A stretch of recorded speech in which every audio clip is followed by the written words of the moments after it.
देखिए, जब हम डिस्कस करते हैं कि how temperature affects the rate of reaction, तब बात आती है आर्हेनियस इक्वेशन की। And will learn everything about Arrhenius equation in this short 2 minute video. देखो, आर्हेनियस इक्वेशन है K is equal to A into E raise to power minus E A by R T. अब what is this A? This is pre exponential factor और Arrhenius constant. ठीक है, और ये E raise to power minus E A by R T ये क्या है?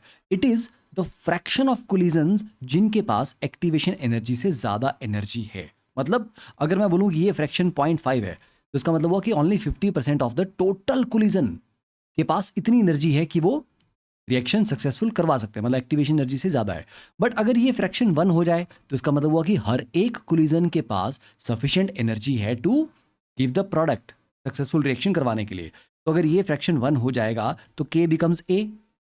ठीक है, तो आप ये ऐसा बोल सकते हैं कि जो प्री एक्सपोनेंशियल फैक्टर है it is equal to rate constant if all the collision had energy greater than activation energy. और ऐसा कब होता है? When temperature approaches infinity. Okay, now next one.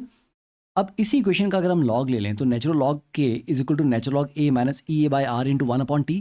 अब इसको y is equal to M X plus C से compare करेंगे तो आपके पास it will be a straight line with negative slope. Slope आ गया minus E A by R, तो कई बार इसके ऊपर भी आपको न्यूमेरिकल आ जाता है। और अगर के को नॉर्मली आप टेम्परेचर के साथ प्लॉट करोगे तो ये रिएक्शन रहेगा, और ये क्वेश्चन पहले आईआईटी में पूछा जा चुका है।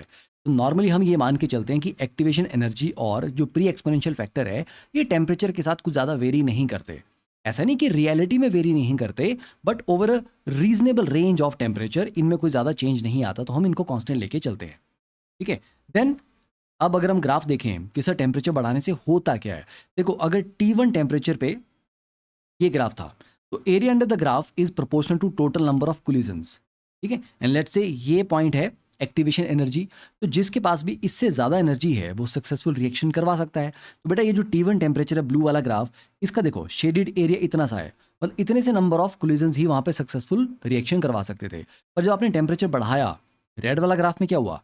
एरिया वही है, ग्राफ की बस शेप बदल गई, थोड़ा ज़्यादा फ्लैट हो गया ये, तो आपके पास ये एरिया एक्स्ट्रा आ गया। तो this is the additional number of collisions जिनके पास अब एक्टिवेशन एनर्जी से ज़्यादा एनर्जी है, तो we will have more number of successful collision leading to more product.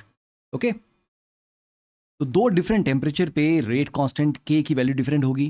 तो ये है आपके पास formula natural log K2 by K1 is equal to E A by R into 1/T1 minus 1/T2। तो ये दो टेम्परेचर हैं, तो कैसे टेम्परेचर चेंज करके नई रेट कांस्टेंट की वैल्यू क्या आएगी, तो इसके ऊपर काफ़ी न्यूमेरिकल्स आते हैं।